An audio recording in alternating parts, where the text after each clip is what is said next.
Hey, I'm out here driving. Let me roll these windows. So, with marijuana stuff. So, I never smoked weed, and then I was about 23-ish, I think, and I was living in a house with 4 or 5 other guys, and we had a really what's called the Buffalo House. It was a really party house. A lot of people, a very social house, people coming over all the time, and all of a sudden I started seeing things around people, around their heads, shadows, darknesses, fogs, thicknesses in their head, different things. I just kept seeing it with people coming over, and I'm like, what is going on? I'm like asking the Lord, like, what is this?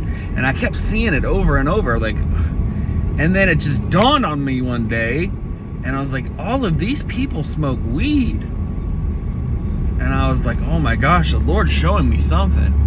And then I had a girlfriend, and we were breaking up, and I was like, dude, I was so mad about it. I'm like, you know what? I'm gonna smoke weed. And I just remember feeling it like in me, like this isn't the right thing to do. But I was just stupid. I was being stubborn against that feeling. And the Lord was showing me there's things going on spiritually with people smoking weed that you don't know about.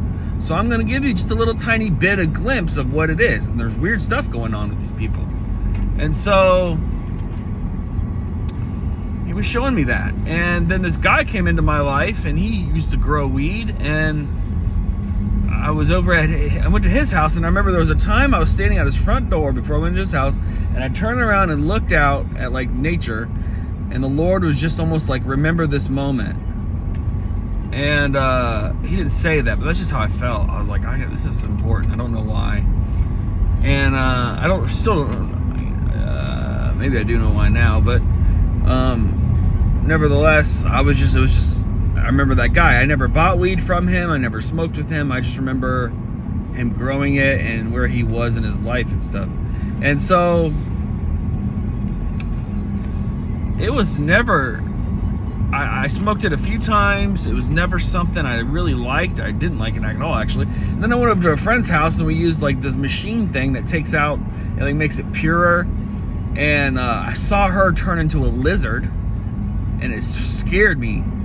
And I stopped. I never did it again. And then I got back to Florida, and then I was at a friend's house, and I smoked weed, and it was just like this awful thing that I was experiencing. And I left his house, and then I didn't do it again. And so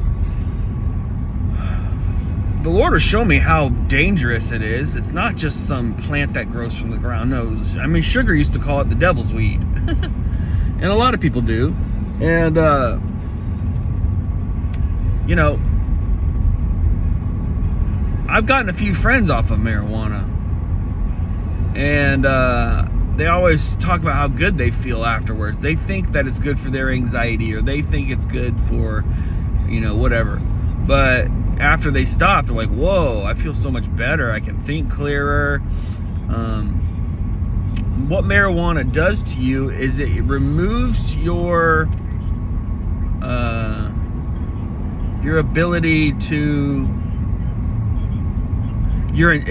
someone once told me, phrase it as your incentive. It removes your incentive. So if you look at people that smoke weed, they really don't care about much. They kind of get real lazy, real stagnant, real kind of just, they don't feel like they have an incentive to do anything anymore. They just feel like, well, whatever, let's just smoke weed and let's go have a good time and yada yada. And it's a lot worse than that spiritually. And so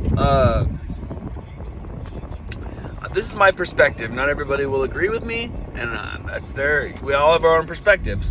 But from what the Lord showed me before I did it, and then after I did it, and during I did it, and after I've stopped, it's all in alignment with, I think, the truth of Him and holiness, and Him and the Word, and Him supposed to being the provider and the joy and the healer and all. Ow, I felt a stinging in my forehead when I said it. Different things. And so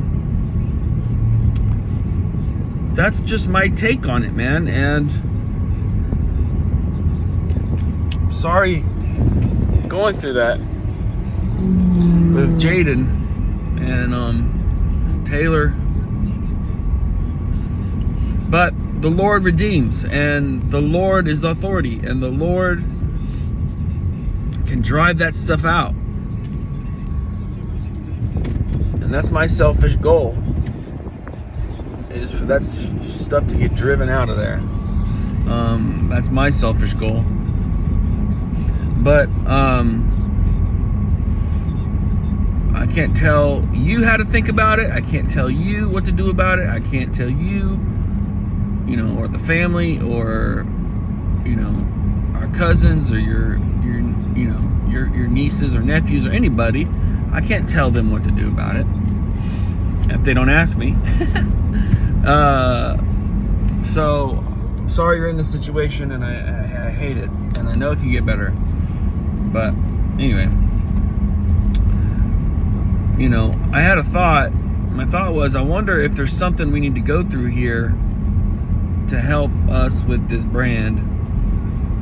And right when I thought that, you sent me the text that Rock Comic's starting to piss you off. And I agree. Like, they better keep their word here.